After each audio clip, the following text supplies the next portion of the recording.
전 세계가 물가 쇼크에 직면했습니다. 물가가 계속 오르는 인플레이션 공포가 확산되고 있습니다. 미국 중앙은행인 연방준비제도가 기준금리를 한 번에 0.75%포인트 인상하는 이른바 자이언트 스텝을 밟았습니다. Federal Open Market Committee raised its policy interest rate by 3/4 percentage point. 세계 금융시장이 꽁꽁 얼어붙고 있습니다. 어제 우리나라를 비롯한 아시아 증시에 이어 미국과 유럽 증시도 큰 폭으로 떨어졌습니다.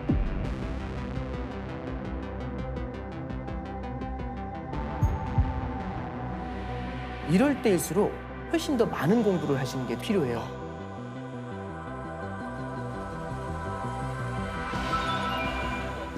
소개를 드리겠습니다. 투자자들에게 갓건영이라는 닉네임으로 불리는 글로벌 경제 분석의 1인자 오건영 컨설턴트입니다. 안녕하세요. 네, 안녕하세요. 반갑습니다.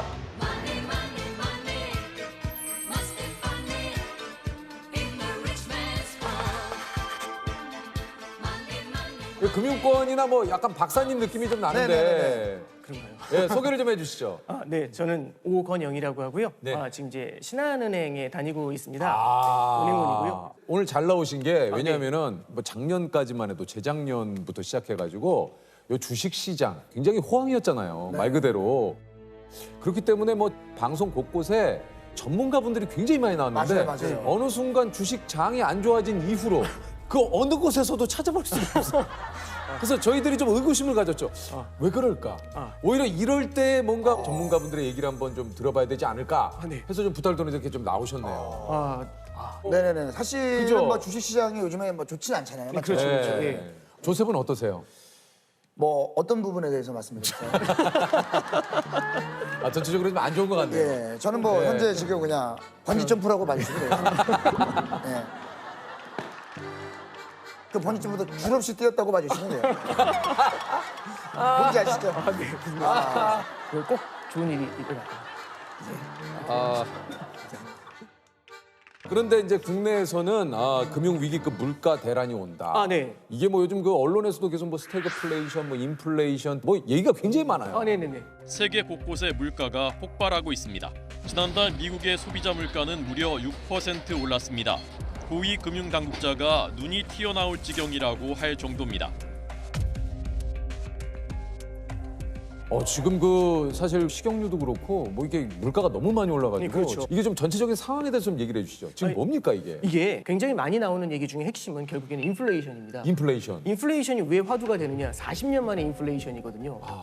그러니까 사람들이 여태까지 만나지 못했던 괴물을 40년 만에 만나니까 너무 당혹스러운 거죠. 지금 이야기에 훅 네. 빠지는데 일단 인플레이션부터 좀 설명을 해주세요. 네, 인플레이션이요. 이게 뭐 저희가 알기로는 물가 상승이다 네, 알고 있는데 네. 인플레이션이 발생하면 어떤 일이 발생을 하는 거예요? 일단 첫 번째 딱 보시면 인플레이션이라는 건 우리가 이제 물가가 상승한다라고 해석할 수도 있지만 이걸 뒤집어 말하면 화폐 가치가 하락한다고 할 수도 있어요. 예를 들어서 맞다. 제가 갖고 있는 이 시계가 예를 들어서 10,000원짜리다라고 한번 가정을 해볼게요. 네네네. 10,000원짜리인데 이게 10만 원이 되면 우리는 물가가 올랐다라고 하잖아요. 물가가 오르죠. 엄청나게 비싸졌으니까. 그렇죠. 근데 이거 뒤집어 말하면 원래는 10,000개의 원화가 있으면 이 시계를 살 수 있었는데 네네. 이제는 10만 개의 원화가 있어야 이 시계를 살 수 있죠. 화폐 가치가 떨어지는 그렇죠. 화폐 가치가 떨어졌다는 거죠. 네네네. 이야, 뭐 잠깐 들었지만 뭐 거의 뭐 똘똘이 박사님이에요. 똘똘이 박사님. 감사합니다. 예? 이게 10,000원이 있어요. 10만 원인데 어떻게 됐어요? 야, 굉장히 그 보시는 시청자 여러분들께서도 아주 쉽게. 굉장히 또 설득력 있게 이야기를. 그렇죠. 정말 쉽게 설명해 주셨어요. 근데 이제 여기서 네. 이게 화폐 가치가 너무 빠르게 하락을 했을 때 나타나는 가장 큰 문제점 중에 하나가 이 인플레이션은 소리 없는 도둑이에요. 소리 없는 도둑이다. 예를 들어서 제가 주머니에 현찰로 100만 원을 꽂고 다니면 네. 와 이거 많이 갖고 다니는 거잖아요. 그렇죠. 돈 많은 거잖아요. 많은 거죠. 근데 문제는 뭐냐면 인플레이션이 거대하게 찾아와가지고 과자 한 봉지가 100만 원이 되는 겁니다. 그러면 아무 말도 없었는데 제 100만 원의 가치가 확 떨어지 조각이 돼버리는 거잖아요. 이게 뭐지? 이 느낌이 되는 거잖아요. 그래서 결국에는 현금을 버는 근로자들의 어떤 생활 환경 이런 것들이 굉장히 어려워질 수 있고요. 월급이 그 인플레이션의 증가만큼 그렇죠. 따라갈 수 없기 때문에 그렇죠. 내가 쓸 수 있는 돈의 가치가 그만큼 떨어지니까 네. 이 우리 실생활의 삶이 굉장히 좀 삶의 질이 떨어지겠네요. 그렇죠. 그렇군요. 요즘 이거에 더불어서 스태그플레이션이라는 얘기가 나옵니다. 이게 이거는 뭡니까? 이제 스태그플레이션이라는 게 뭐냐면은 보통 이제 국가 경제가 성장을 하면 사람들이 돈을 많이 버니까 소득이 생기잖아요. 네. 그럼 이제 수요가 늘어나요. 물건을 막 사요. 그럼 물가가 올라요. 네. 그러면 성장이 나오면 물가가 올라요, 보통. 네, 근데 그쵸. 이러다가 물가가 너무 많이 오르고 하면 성장이 박살나거든요. 돈이 없어 이러면서 그럼 이제 성장이 위축이 돼요. 그럼 소비가 줄어들고 수요가 줄어드니까 물가가 내려가겠죠. 예, 그렇죠. 그러면 우리가 짝을 지으면은 성장이 좋아지면 물가가 올라요. 그렇죠. 성장이 떨어지면 물가가 떨어져요. 네. 이렇게 페어가 딱 잡히는데 이게 지금 말씀하신 게 인플레이션이고 저게 그렇죠. 디플레이션이죠. 이게 인플레이션, 이게 디플레이션. 디플레이션. 그렇죠. 근데 네. 이게 이상하게 엇박자가 나면은 이런 일이 벌어져요. 성장이 둔화가 되는데 물가가 뛰어요. 이걸 스태그플레이션이라고 해요. 성장이 둔화가 되는데 물가가 오르고 있죠. 화폐 가치가 하락을 하는데 성장을 바라보면서 돈의 공급을 늘리면 그 화폐 가치가 하락하는데 돈의 공급이 늘어나면 잠깐만요. 지금 어느 순간도 어디서 놓쳤어요? 솔직하게 얘기해. 어디서 놓쳤어? 솔직히 솔직하게 얘기해. 성장에서 놓쳤죠. 성장. 성장. 성장이 어느 어디 성장이면 스태그플레이션. 스태그플레이션. 어디서부터? 솔직히 플레이스테이션 하고 싶어요. 너무 보내. 지금 죄송해요. 죄송합니다. 앞에까지 좋았는데 똘똘 아, 예. 목사님. 지금 사실 여기서 못 쫓아왔어요. 어디서 가냐면 이거 어려웠어요. 스태그플레이션 좀 어려웠어요. 스테이크 들어가면서 미국 속으로 그러니까 빠졌어. 미국 속으로. 요게 간단하게 얘기하면 이제 그 물가가 상승하는데 경기가 침체되는 어디 보면 최악의 상황 그렇죠, 아닙니까? 그렇죠. 예. 이렇게 간단하게 정리하면 예, 그렇습니다. 그렇게 가시죠. 오히려 좀 쉬웠어요. 쉬었죠. 네, 쉬었어요. 쉬었어요. 아니 이제 최근에 금리가 많이 올랐습니다. 네.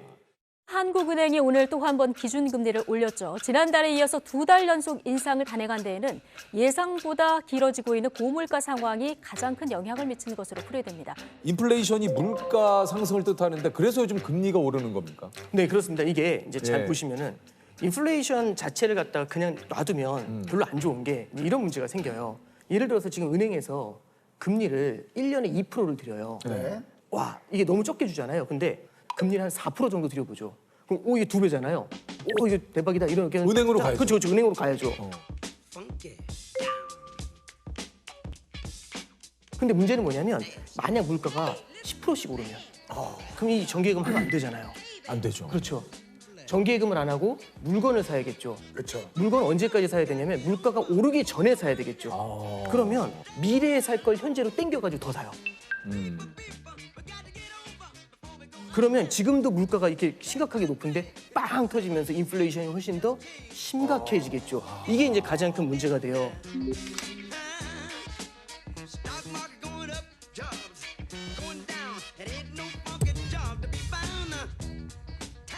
그래서 이런 걸 해결하는 방법은 뭐냐면 4% 앞에다 일자를 붙이면 14가 되죠. 네, 그러면 이제 이쪽으로 안 넘어가겠죠. 그렇죠, 물건 그렇죠. 살려고. 그래서 기본적인 컨셉은 뭐냐면은 물가가 너무 세게 올라가면 이 세게 올라가는 물가를 제압하기 위해서 금리를 끌어올리는. 그래서 요즘 보면은 한국은행에서 기준금리를 인상한다. 이런 얘기가 나오는 이유가 이제 이런 데 있는 겁니다.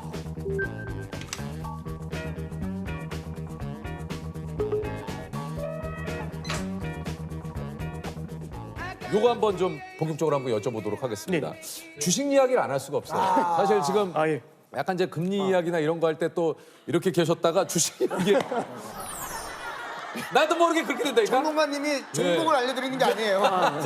네, 종목을 알려드리는 게 근데 아닙니다. 그만큼 네. 다시 또 이야기에 또 쫑긋 이게 어쩔 수 없거든요. 전 세계 주식시장이 마치 도미노처럼 연쇄적으로 급락하고 있습니다. 극심한 경기 침체에 빠질 수 있다는 경고가 세계 곳곳에서 나옵니다.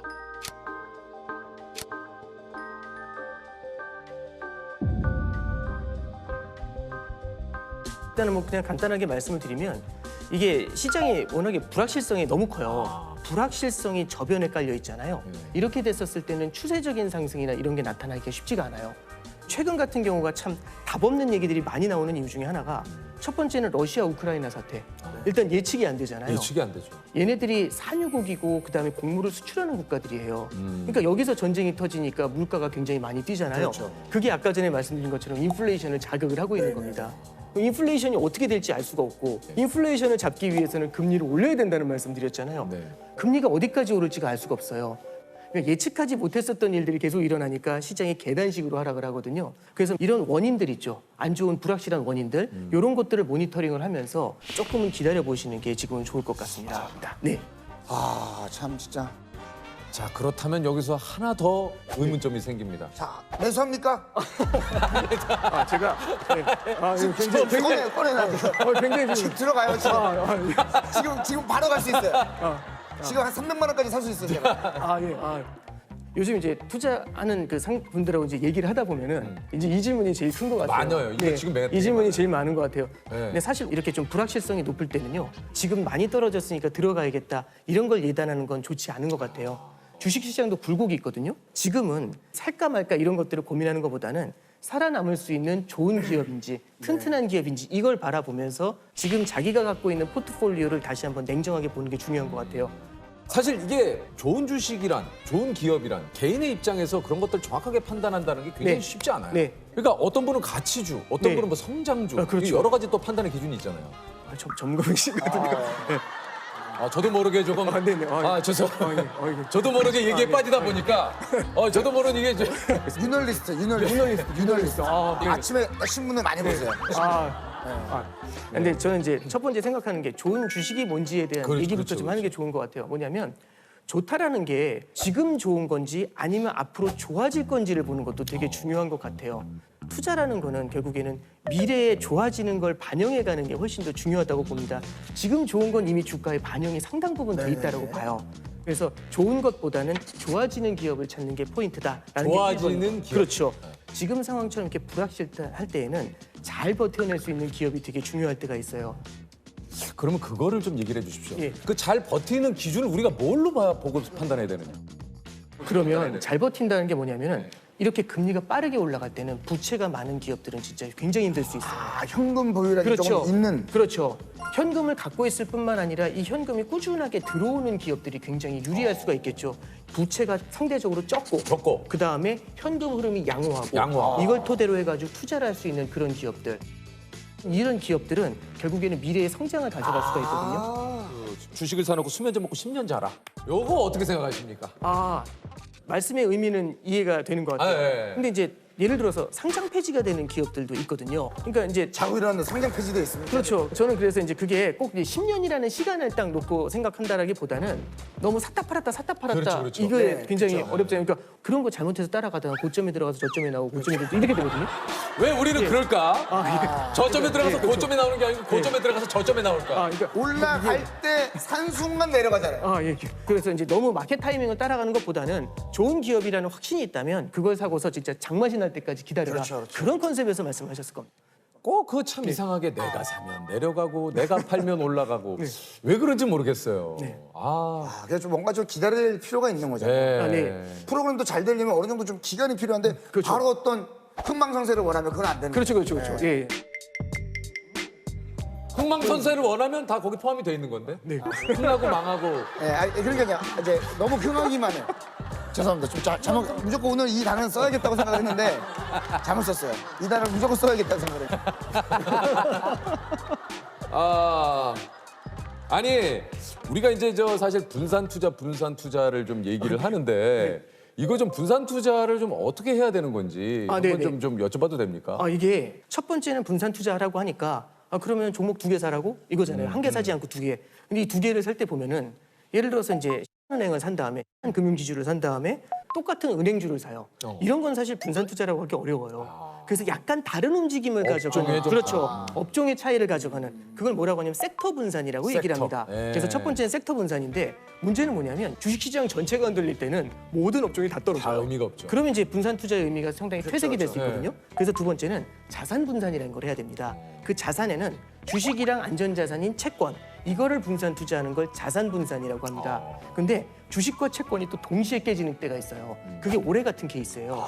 올해가 뭐냐면 금리가 뛰면서 주가가 빠져요. 맞아요. 이런 장이 가끔씩 옵니다. 지금 스태그플레이션 이런 장이 가끔씩 와요. 그래서 이런 때를 또 대비하기 위해서 대안자산이라는 게 있습니다. 대체 투자 자산이라는 건데요. 이 대체 투자 자산에는 뭐가 들어가냐면 원자재 투자라든지 금 이런 것들이 이제 들어가게 되죠.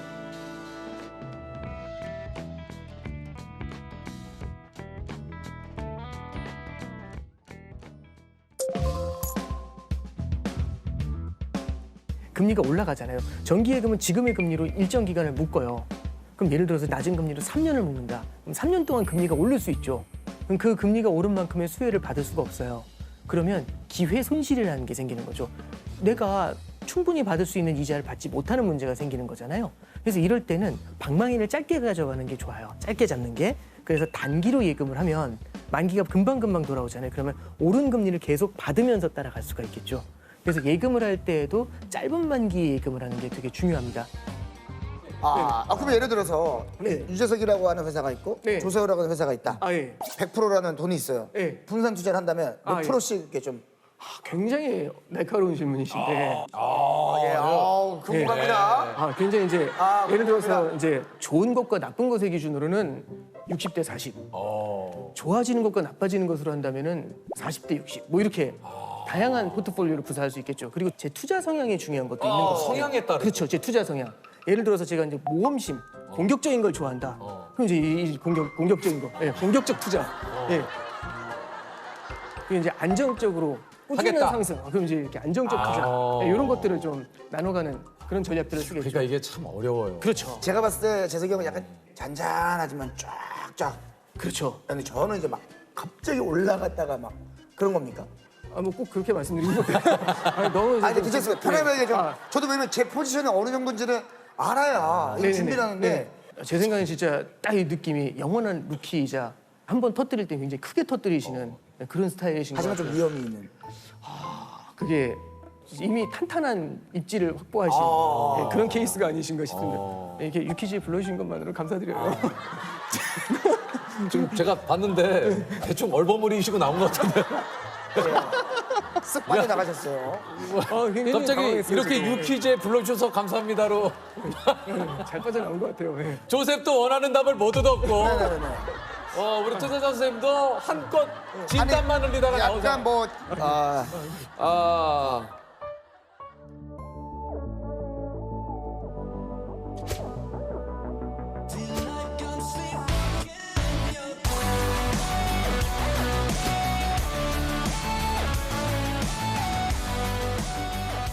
지금 주식시장이 워낙 안 좋기 때문에 네네. 이분이 오늘 나오시게 된다고 그래서 참 궁금해요. 궁금하고- 오시네요. 예. 안녕하세요. 안녕하십니까. 반갑습니다. 아유, 처음 반갑습니다. 뵙겠습니다. 조선라고 합니다. 안녕하십니까. 정말 귀엽게 생기셨네요. 감사합니다. 안녕하세요. 반갑습니다. 여기 앉으시죠. 야, 이 TV를 뭐 기대해 보셨다가도 아마 이 얘기 들으시면 살짝 몸을 좀 앞으로. 세우지 않으실까. 특히 조금 뭐 주식 투자를 하신다면 제가 소개해 드릴게요. 삼성전자 주식에 투자해서 어느 날 갑자기 수십억 자산가가 된 최원호 선생님이십니다. 안녕하세요. 반갑습니다. 반갑습니다. 아니 이제 오늘 주제가 이제 해가 서쪽에서 뜬다면인데 이게 말 그대로 삼성전자로 인해서 수십억 자산가가 된 이 이야기가 맞습니까? 예. 제가 처음에는 사업을 하고 난 다음에 하다가 완전히 쫄딱 망했었어요. 예. 그게 언제예요? 그때가 80년대 말 90년대 초 정도 돼요. 그리고 완전히 망하고 반지하 월세방에 이사 들어가는데 장롱을 이렇게 열지 않습니까? 네. 층고가 낮으니까 장롱이 안 들어가는 거예요. 이사하면. 집에요? 예. 문을 이렇게 열어야 될 장롱을 이렇게 집어넣습니다. 옆으로 이렇게 여시게. 예, 그래서 이렇게 열고 살았는데 마침 그 위에서 제가 공부를 시작했습니다. 장롱을 옆으로 눕혀두고 그 위에 앉아서 밤에는 거기 앉아서 많은 책을 봤습니다. 그 혹시 낮에는 일을 하셨던데 어떤 일을 하신 겁니까? 택시 운전도 몇 달 했었고 얼마 전에 매스컴에 보면은 몇십 년 동안 택시 운전을 맞아요. 제가 그래서 그걸 여쭤보려고 그랬어요. 매스컴에는 몇십 년 동안 택시 운전을 하시면서 잘못 알리는 건 제가 좀 바로 잡아야 되겠어요. 그렇죠. 요거는 좀 잡아야 되는구나. 예. 택시 운전을 하시면서 모은 돈으로 삼성 주식을 아닙니다. 사업을 마고 난 다음에 택시 운전은 몇 달 동안 했어요. 잠깐 하신 거예요? 예, 한 6, 7개월 정도. 그다음에 토스트 장사도 한 반년 정도 했었습니다. 또 토스트도 하셨구나. 토스트. 동대문, 남대문에 가면 옷 장사하는데 칸막이가 쫙 있지 않습니까? 있죠, 작은 있죠. 칸막이. 예. 그걸 하나 얻어서 옷 장사를 시작했습니다. 예. 그릇을 떼어다가 방문 판매. 집집마다 영업을. 다니면서 두드리고 가면서 방문 판매하면서 그 그릇이 잘 되신 거예요? 예, 그릇 장사에서 돈을 벌게 된 거죠. 그다음부터 삼성전자 주식을 사 모으기 시작했습니다. 그게 몇 년도입니까? 그때가 95년도부터 모으기 시작을 한 거죠. 그러면 여기서 이제 궁금한 게 바로 이제 이겁니다. 삼성전자 주식이 95년도에 얼마 정도 했나요? 그때 그러니까 지금 50대 1 액면 분할로 하면 1,000원에서 2,000원 사이였죠. 5만 원에서 10만 원 사이. 근데 그것이 IMF 때는 얼마까지 떨어졌냐면 650원, 700원까지 떨어졌습니다. 삼성전자 주식을 그 당시에 왜 샀는지가 참 의문입니다. 그러니까 그것은 제가 미리 공부를 했었죠. 근데 그 당시에 어떻게 그 삼성전자를 왜냐면 그 당시에 그 뭐 물론 삼성전자도 있었지만 그 당시는 제가 잘은 모릅니다만 포스코 예. 포스코 한전은 뭐 유틸리티 위주라 그래서 네네. 뭐 수도, 전기 이런 쪽이고 또 국영기업체 성격이 있지만 맞아요. 앞으로 컴퓨터 시대이기 때문에 그것이 뜰 것이다. 그리고 기술주가 그 하나밖에 없었습니다. 그래서 삼성전자를 집중적으로 예. 그 어느 정도씩 매수를 이렇게 매입을 하십니까? 그래서 저는 뭐 200만 원, 300만 원 돈 생기는 대로 계속 사모았었죠. 근데 주식으로 했다가 이게 떨어져가지고 아니 왜냐면 95년도에 매수를 하셨으면 3년 뒤에 IMF예요. 650원이었으면 근데 1,000원, 2,000원에 사셨는데 말씀하신 대로 100원 800원, 700원까지 떨어졌을 때도 그러면 지속적으로 매수했었습니다. 그 무섭지 않으셨어요? 전 별로 무섭진 않았어요. 아니 국가 부도라고 그 당시에 막 그 누구도 겪어보지 못했던 IMF인데 제가 책을 상당히 많이 읽었습니다. 그 동안에 주식 관련 책들, 그러니까 차트를 보고 타이밍을 맞춰서 사고 팔고 하는 그러한 기술의 책 말고 앙드레 코스톨라니 책이라든지 또 존 보글 책이라든지 뭐 처음 들어보는 분다. 존 보글 씨는 아주 유명합니다. 예. 존 보글은 뱅가드 창업자예요. 세계 1등이 블랙락이에요. 알죠. 레리 핑크 회장의 세계 2등이 뱅가드입니다. 그분이 존 보글이에요? 존 보글이 어떤 말을 했냐면 예. 건초더미에서 바늘을 찾지 말고 건초더미 전체를 사라 했어요. 이 얘기는 들어봤는데. 그것이 바로 모든 주식을 소유하라라는 제목인데 그분이 존 보글입니까? 그 뜻이. 그다음에 대부분의 사람들이 주식 투자해서 돈을 버는 방법을 어떻게 알고 있냐면 사고 팔고 해서 그 차익이 쌓이는 걸로 알고 있습니다. 주식은 아무리 짧아도 5년을 기다려야 되는 거예요. 근데 사람들이 부동산은 투자해서 10년, 20년을 기다리는데 주식은 그걸 기다리지 못하고 그냥 클릭 한 번이면 팔 수 있기 때문에 그래요. 쉽게 사고 팔고 합니다. 아니 그러면 저는 지금 그 우리 선생님께 좀 그 당시 선생님은 계속 매달 그렇게 적립식으로 정액을 해서 매수를 하신 거예요? 예. 그러다가 이제 내 집 없는 서름이 너무 커서 2000년도에 5년 후에 이제 그거를 매도를 하고 내 집 마련을 한 거죠. 95년부터 2000년대 초반이면 한 7, 8년. 한 5년 정도. 5년 정도. 예. 그러면 그 당시 수익이 얼마나 됐습니까? 그때 수익이 한 1억 5, 6천 정도 투자를 해서 네. 5년 동안에 한 5억 이상을 만들었으니까 와, 그 당시면 한 3배 이상. 그때는 아파트 얼마든지 살 수 있었거든요. 그 당시엔 살 수 있었죠. 그렇죠. 22년 전이니까. 그 이후에 투자를 또 어떻게 하신 겁니까? 또 지속적으로 또 투자 또 시작. 또 이제 삼성전자를. 근데 2000년 7월에 제가 또 매수를 시작했는데 그때가 또 꼭지였어요. 이게 사실은 좀 그 언뜻 정확하지는 않습니다만 2000년 초반에 벤처 열풍이 불어서 그 이제 코스닥이라든가 이런 그 이제 벤처 막 여러 가지 IT 버블들이 있어요. IT 버블들이 좀 있었어요. 예. 그럼에도 불구하고 그런 쪽보다는 계속해서 삼성전자만 매수. 예, 삼성전자만 저는 한 10여 년을 계속 매수를 했었습니다. 한 번 매수하면 한 5년 정도는 보유했었어요. 사람이잖아요. 예. 이제 들어갔는데 이거 이렇게 될 수 있잖아요. 사람들이 보면 뉴스의 매스컴에 지금 꼭지를 전 고점을 뚫고 뭐 꼭지로 올랐다든지 최고점 찍고 최고점 올랐다든지 이런 뉴스가 나오면 사람들이 막 사기 시작합니다. 그러다가 주가가 막 이렇게 떨어지고 그러면 또 팔고 떠나버립니다. 반대로 해야 됩니다. 그러니까 이게 저 격언에 이게 있는지 모르겠지만 요런 얘기가 있지 않습니까? 탄식의 사고, 환호에 팔아라. 예. 예. 뭐 무릎에 사서 어깨에 어깨에서 팔으라는 팔아라. 말이 있는데 근데 어깨와 무릎을 누구도 찾지 못합니다. 세계적인 투자가 뭐 워런 버핏도 바닥이 어딘지는 알 수가 없습니다. 그러니까 뭐 무릎에 사서 어깨에 팔고 말이 그렇지 그 타이밍을 못 맞춥니다. 그래서 주식 투자는 타이밍이 아니라 타임입니다. 시간이 감에 따라서 수입이 늘어나는 거지 사고 팔고 해서 수입이 나는 게 절대 아닙니다. 흔히 얘기하는 아니 사고 근데 팔고. 요즘 들었어. 주식 얘기하는 분이 없어. 예전에 한 1년 전만 해도 휴대폰으로 계속 주식 시황 확인했는데 주식 얘기하는 사람이 없어요. 없어요. 제가 그거를 말씀드리겠습니다. 피터 린치라고 있었습니다. 알죠. 예, 피터 린치 예. 아주 세계적으로 유명한 펀드 매니저예요. 투자자죠. 마젤란 펀드를 운영했던 사람인데 네네. 이 사람이 책을 몇 개 썼는데 그 책에 뭐라 그랬냐면 칵테일 파티를 할 때 되면 너도 나도 가까이 와서 아는 척하면서 주식의 종목도 얘기하고 아주 친근감 있게 얘기한답니다.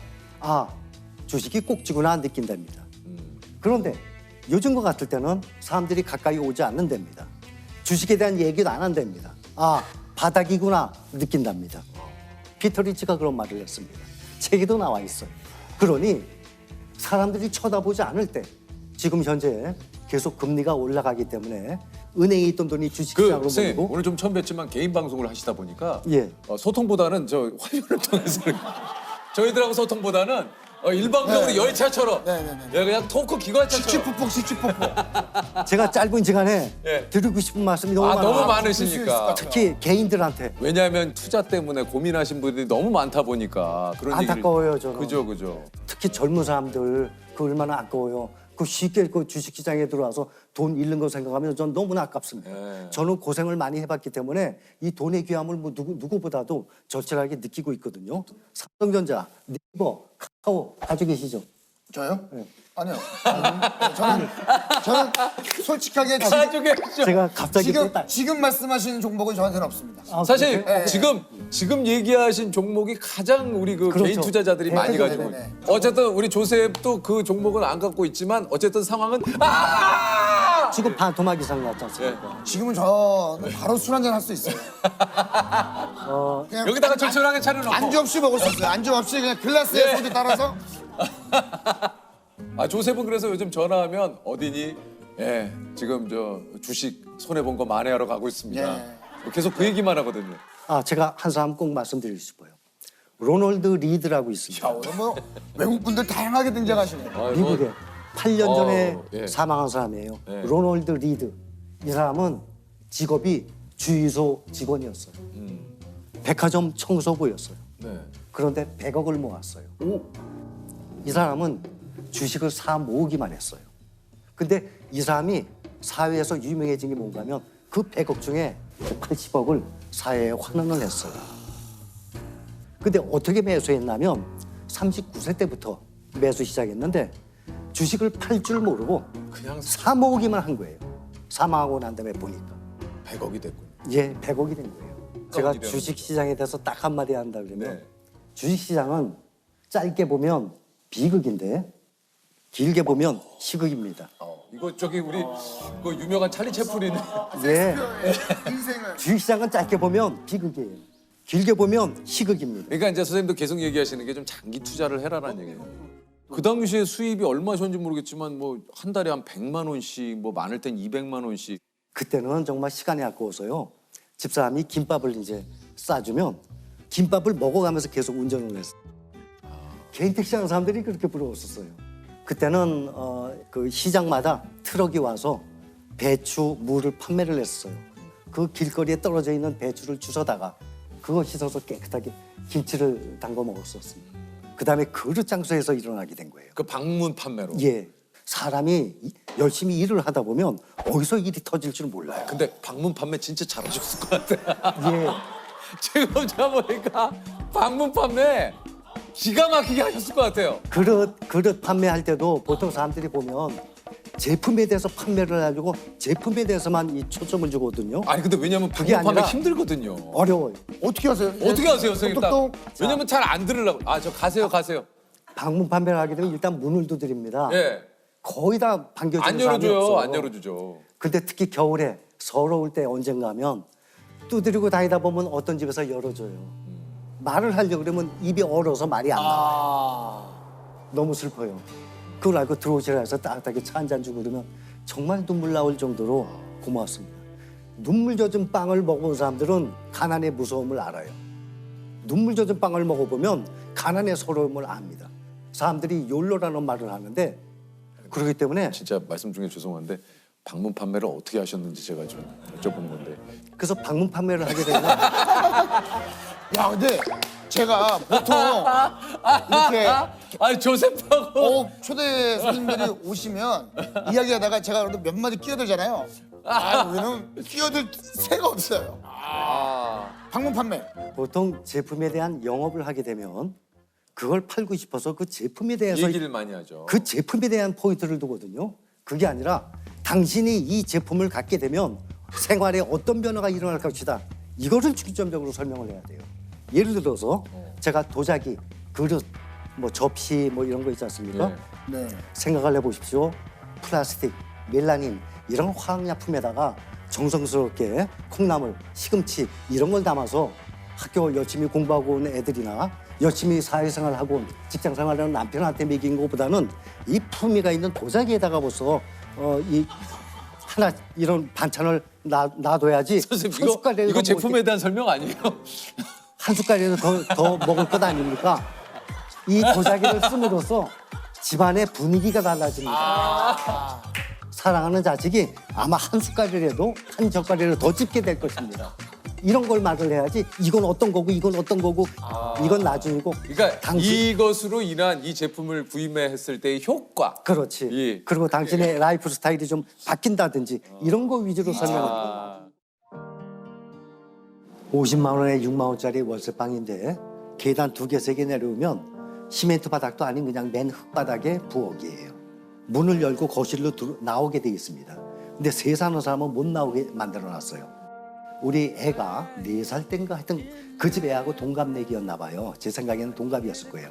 그 자동차, 이 플라스틱 된 거 자동차 이렇게 막 발로 밀면서 다니는 거 있죠? 이렇게 타갖고 다니는 거. 그걸 타고 막 노니까 호기심에 우리 애가 문을 열고 그 집 거실로 나왔어요. 그래서 그 타는 모습을 보고 지도 즐거워했겠죠? 그걸 주인 아줌마가 보고 그 어린애한테 소리치고 나오지 말라고 우리 집사한테는 막 화내고 소리치고 일 끝나고 들어왔더니 그런 상황을 설명을 해주더라고요. 정말 눈물이 나올 정도였어요. 너무 서러웠어요. 나는 꼭 돈 벌 거야. 나는 꼭 부자가 될 거야. 나는 어떻게든지 일어날 거야. 하는 그러한 마음가짐을 점점 다지게 되는 거죠. 항상 열심히 그렇게 나름대로의 지식을 쌓아갔어요. 세계적인 부자들은 어떻게 살아왔는지, 어떤 마인드로 일을 해왔는지 그런 것들. 철강한 카네기는 우편 배달부 출신이에요. 이 자서전을 보면 우편 배달부 출신이 어떻게 세계적인 그 거부가 되겠습니까?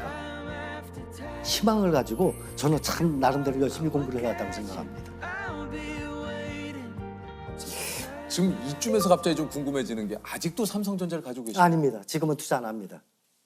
이제 끝나셨어요? 궁금하시죠? 아니 그동안 지금은 안 합니다. 95년부터 시작해서 꾸준히 삼성전자를 매도를 했지만 다시 이제 뭐 또 매수를 하고 계셨는데 왜 삼성전자? 언제 손을 끊었냐면 2년 전 코로나 팬데믹 때 네. 그때 2년 전 6월쯤에 그때 가지고 있던 걸 완전히 매도를 다 하고 다 끝냈습니다.